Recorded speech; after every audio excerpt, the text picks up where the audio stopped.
Halo semuanya, saya Gita Cahyani dari Program Studi Hubungan Internasional Fakultas Ilmu Sosial dan Ilmu Politik Universitas Kristen Indonesia. NIM saya 247750023. Halo semuanya, perkenalkan nama aku Priscilla Niniati Larasasi dengan NIM 24707-516. Aku dari Fakultas Ilmu Sosial dan Ilmu Politik, Prodi Hubungan Internasional. Hai, nama saya Karen Olivia Angelin Silitonga dengan NIM 24707-550. Halo semua, perkenalkan nama aku Grasana Syanipar. Aku dari Fakultas Ilmu Sosial dan Ilmu Politik dengan NIM 24707500014 dengan Prodi Hubungan Internasional.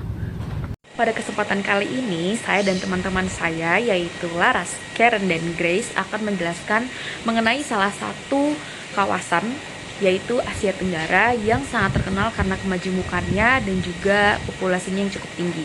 Nah, pertama-tama kita harus cari tahu dulu nih letak geografis kawasan Asia Tenggara. Kawasan Asia Tenggara berada di antara dua samudra besar.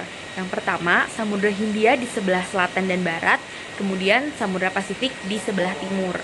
Asia Tenggara juga berada di antara dua peralihan benua, yaitu benua Asia di utara dan barat, dan juga benua Australia di sebelah selatan. Ada negara apa aja sih di kawasan ini? Totalnya ada 11 negara di kawasan Asia Tenggara, yaitu negara kita Indonesia, kemudian Malaysia, Singapura, Filipina, Kamboja, Thailand, Laos, Myanmar, Vietnam, kemudian Timur Leste, juga Brunei Darussalam.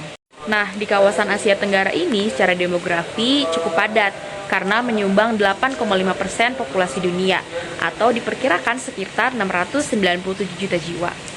Kawasan Asia Tenggara juga berada di garis khatulistiwa. Oleh sebab itu, kita mempunyai iklim tropis, yaitu ada musim hujan dan ada musim kemarau. Nah, karena kita punya iklim tropis ini, kita punya buah-buahan yang unik yang gak biasa ditemui di negara lain. Ada buah sawo, ada buah salak, ada buah durian, ada buah manggis, dan ada buah rambutan. Nah, kawasan Asia Tenggara juga punya organisasi regional loh yang gak kalah hebat dari kawasan-kawasan lainnya. Namanya ASEAN. Mau tahu? Nah, sekarang aku bakal ngejelasin sedikit tentang ASEAN. Jadi ASEAN ini tuh didirikan pada tanggal 8 Agustus 1967 di Bangkok, Thailand. Anggota-anggota ASEAN itu ada 10. Ada Brunei Darussalam, ada Indonesia, ada Kamboja, ada Laos, ada Malaysia, Myanmar, Filipina, Singapura, Thailand, dan juga Vietnam.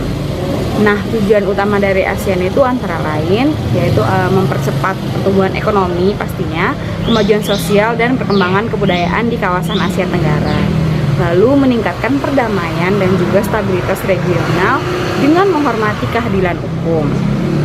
Terus ada juga mempromosikan kerjasama yang aktif dan saling membantu dalam bidang ekonomi, sosial, budaya, teknis, dan juga ilmiah.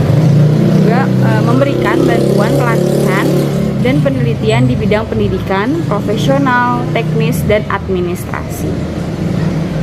Nah, di ASEAN sendiri juga memiliki prinsip yaitu prinsip non-intervensi, di mana negara-negara anggota itu sangat dilarang untuk mencampuri urusan internal negara anggota lainnya, yang tujuannya itu yang pastinya untuk menghormati kedaulatan dan integritas wilayah setiap negara tersebut.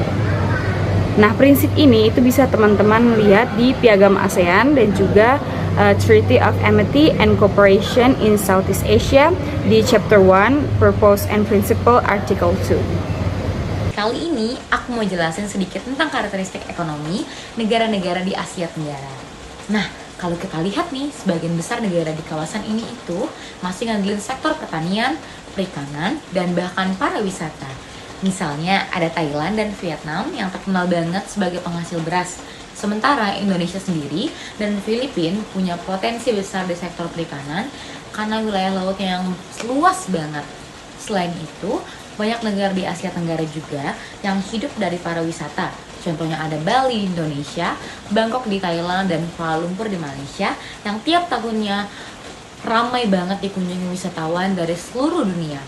Lalu ada kawasan Asia Tenggara yang mempunyai pasar yang besar karena jumlah penduduknya tinggi.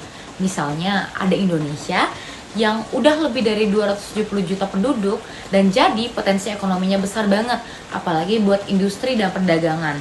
Nah, meskipun masih banyak yang bergantung sama sektor tradisional, beberapa negara udah mulai beralih nih ke industri dan teknologi seperti Singapura dan Malaysia yang ekonominya udah lebih maju banget dan modern. Jadi bisa dibilang ekonomi di Asia Tenggara itu beragam dan terus berkembang, dari yang masih berbasis sumber daya alam sampai yang udah masuk ke industri modern. Selanjutnya adalah karakteristik sosial, budaya, dan politik negara-negara di Asia Tenggara. Negara-negara di kawasan ASEAN memiliki kehidupan sosial dan budaya yang sangat beragam. Masyarakatnya itu dikenal sangat ramah, terbuka, dan menjunjung tinggi nilai kekeluargaan. Keberagaman ini muncul karena Asia Tenggara terdiri dari banyaknya suku bangsa, bahasa, serta agama. Hampir di setiap negara kita bisa menemukan agama-agama besar seperti Islam, Kristen, Buddha, Hindu, dan ada juga kepercayaan agama lokal yang masih dijaga oleh sebagian masyarakat. Selain itu, kawasan ini juga dikenal majemuk secara budaya. Setiap negara itu punya tradisi, pakaian adat, musik, tarian khas, dan lain-lain. Misalnya batik dari Indonesia, wayang kulit dari Malaysia dan Thailand, atau tarian Apsara dari Kamboja.